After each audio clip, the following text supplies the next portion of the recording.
When you usually be writing music, as you know, there's probably like you try to have a click or a metronome or a time that stays the same, right? For most of this track, it's off. It's constantly changing because we don't know what's going to happen. And that's really the way that we could show the scene as it being like, are they going to punch each other? Are they going to cry? Like, what's going to happen? Like, it's sort of the unpredictability of it. Today at Collider, we are going behind the scenes of the soundtrack of Marvel's Daredevil Born Again with composers Andy Grush and Taylor Newton Stewart, also known as the Newton Brothers.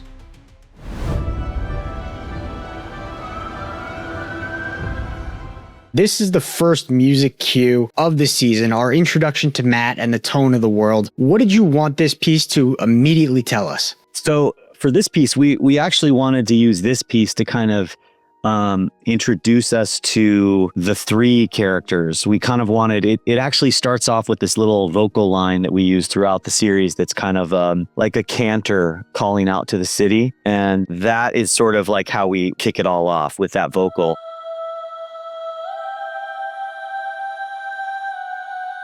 And then the idea is that as we get going into this piece of music, we're seeing three characters in a way that we're not going to see them again. But the idea with that piece of music was to call out to the city with that vocal, which we do throughout the series, but then to like lay off of the drama and lean more into the like, these are three friends, three colleagues that have worked together, and the idea of like, obviously brick and blood, the brick of the business that they've built and the blood of the friendship that they've come together with through the years. And it's supposed to just kind of propel you into the show, like, usher you in without any sort of like premonition other than the haunting sort of vocal at the front of it, I would say.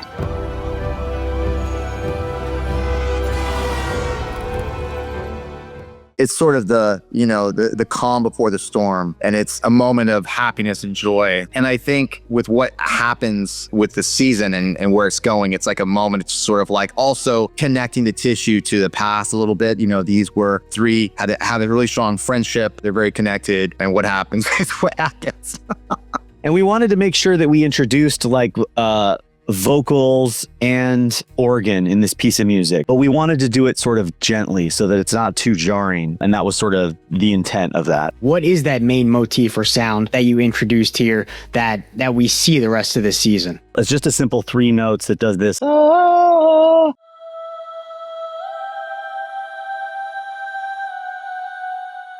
When Taylor and I were starting this project, we were talking about with the creatives and the directors, the idea of the city. What is the sound of the city? And after a lot of sort of like toying around with some ideas, Taylor and I kind of stumbled on like, wait, maybe the city doesn't have a sound, but the city is a character actually as like a omniscient presence that's like calling out to the city. And so that line calls out throughout the series in times when the city is like, what's going on? We need Daredevil right now. And so that's sort of the intention of that, really simple. And there's a connective tissue that has to the entire series that there'll be more to come with that.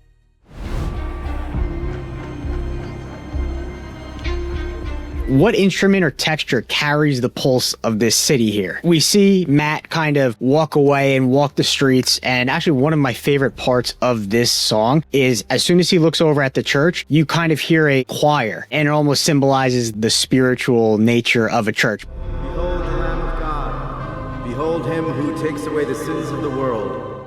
The first part, we designed it by specifically to have sort of this internal humming or the sound for Matt Murdock. And it's sort of like dealing with loss and the tragedy and also sort of the weight that he feels, that he blames himself for what has happened. And so you hear it go, because it's usually just one voice, usually a male voice that's sort of humming. And then when you go past the church, you feel like we have the whole choir singing with a soprano to highlight the fact of who he is. And he's having to sort of deal with those factors. And then it brings us to that pulse you're talking about, that drive. And that was really one of the first times where we had music sort of draw out what his senses are. Almost like, you have Spider-Man with the spidey senses. This is Daredevil and his sonic abilities. And it was more about playing with that. So we had a solo cello that is severely processed and treated. We had panning, moving, and delayed. And as it's delaying, it's slightly dropping in pitches.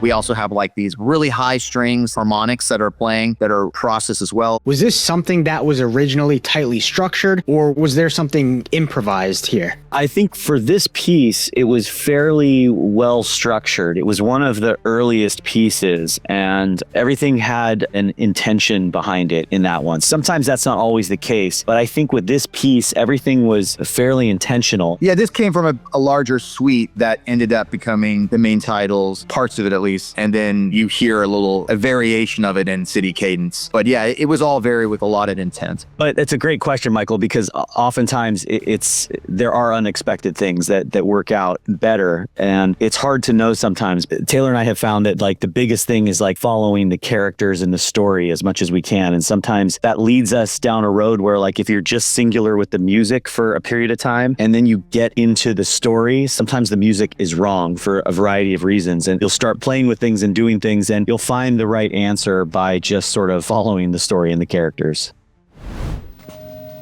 You lost him, didn't you, Red?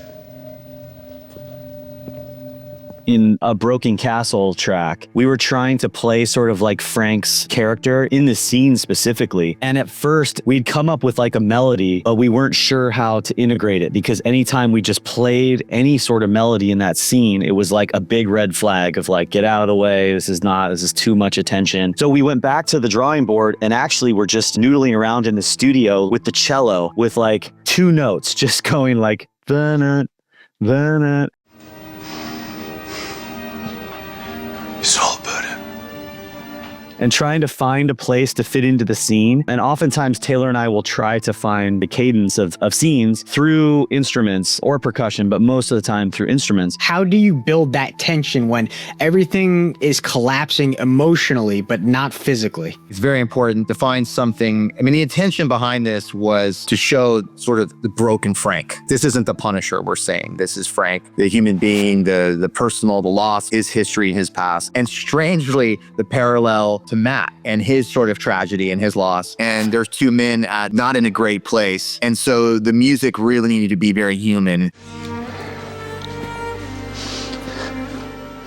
You know, we wrote this piece that, strangely enough, it doesn't, you know, when you usually be writing music, as you know, there's probably like, you try to have a click or a metronome or a time that stays the same, right? For most of this track, it's off. It's constantly changing because we don't know what's going to happen. And that's really the way that we could show the scene as it being like, are they going to punch each other? Are they going to cry? Like, what's going to happen? Like, it's sort of the unpredictability of it. And then, you know, we tease a melody that comes at the end that we repeat later. But that was sort of the intention behind The Broken Frank.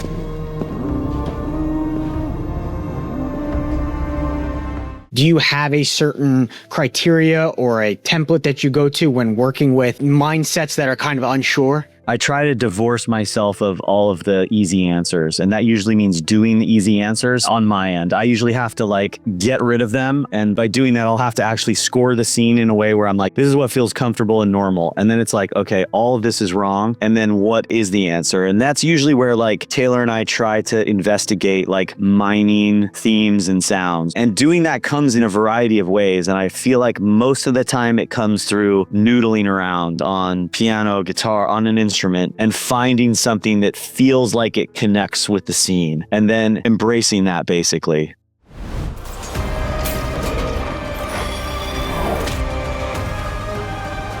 This fight sequence, it's brutal, it's cinematic, and it's layered. Also, we're seeing 2 different fights intertwining with each other with Daredevil and then Kingpin as well. So what was your sonic blueprint for this scene, knowing that there were multiple fights going on at once? I mean, I think there needs to be a connective tissue. Sometimes you're doing action sequences, it's nice to play like a motif or a melody of characters, like, and you know, it's real clever, so to speak, as you're just playing. And on this scene, especially for coming out of playing Daredevil, we didn't really want to do that. It really needs to be a new piece of music that's using sort of the palette of some of the characters, but it's not necessarily playing the melody of the characters. So obviously the chaos is ensuing. So when we're on Muse in that section, we're taking the orchestra and we're creating like motion with it and processing it, so it's going back and forth. We have a vocalist coming in and it's like it's slightly chopped up. As it progresses and you're seeing the fisk and the punching, all this kind of stuff, you know, we're gearing up into, you know, more drums and different things. And another big thing is that, a lot of the creatives, they didn't want to hit big driving traditional drums when we were first talking about the beginning of Daredevil. The motion needed to come from like organ and strings, kind of to give it the motor to drive it. So this was one of the first sequences where we brought in drums and elements. It's great when it makes sense to bring the emotion out of the situation, because there's so much rage happening. Like, it's been building up. And as an audience member, you're just like, it's on, like, he's pissed. Both men are pissed. Muse is like, what's happening here?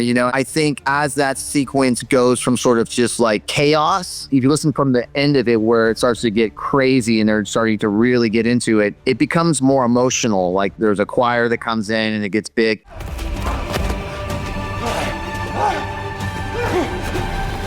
Even while the drums and the fast-moving orchestra is happening, and it's just to give this sense of sort of the epicness of what we're witnessing, and we've been kind of waiting for that moment, and it arrives. I want to finish up with getting to know you guys as people and as composers. So I've got a few fun questions to see how you guys actually work. So the first one is your creative process. Is it more chaos or is it more control? Oh, I think a little control, a lot of chaos on my end. There's always things that happen that create, whether the orchestra is booked up and you have to like try to record a session sooner, or something changes, or different things happen, or there's a strike, or whatever it may be, it affects schedule. And so that usually brings chaos. What's the one instrument you always seem to come back to? Oh, I already know what Andy's going to say on that one. Yeah, it's piano for me. I would say a wise man once told me that if it sounds like poop on piano, just like raw and dry, you'll cover it up a bit with the orchestra, but it won't be able to stand on its own. So I would agree with that, piano as well. Do you find yourself composing, or even just enjoy more composing in the morning or composing at night? I would say in my like late 20s, early 20s, or even when I was like assisting for people, night was always the answer, because I would get off and like you'd be working other people's stuff in the day, and then at night you get to like squeeze in your stuff, and you'd work till 2 or 3 in the morning. And when you played shows, they usually ran late. Now that I've gotten a little bit older, I think I favor the morning coffee and like getting up and like just getting going in it. But if push comes to shove, I'll stay up late and get it done. I like 6 to 10 a.m. and then like 3 p.m. to 9 p.m. Those are my like windows. I feel like the middle of the day is just like, there's just too many things that like come up that sort of sidetrack things. So those are my 2 windows where I feel like I'm the most productive. What's the film or show score that made you want to become composers? Oof. Oh, I mean, for me, I'd probably say it wasn't a show, but it was probably 2 films. One was E.T. and the bike riding sequence, and then the other was Predator. Alan Silvestri, like when he did the very first original Predator. I think when I heard that, the harmonic content and the way he used things and the percussion and the melody was just like something that I was really drawn to. And I think those were the sort of some of the early pieces. I don't know that I knew at this time that I wanted to do it. I had already seen Star Wars, and then I went to see, my best friend at the time took me to go see Raiders of the Lost Ark. His dad took us to go see it, and that was mental for me. Hearing the music and the adventure of it all, and just every part of it. Like, I probably would have been 6, 7, or 8 years old, and that was mental. Like, just, it's so good. The Newton brothers created a dynamic, gritty, and dramatic score for Season 1 of Daredevil Born Again. What's your favorite song from Daredevil Born Again? Comment down below. And thanks so much for watching. Stay tuned for more exclusive behind-the-scenes insights from your favorite TV shows and films.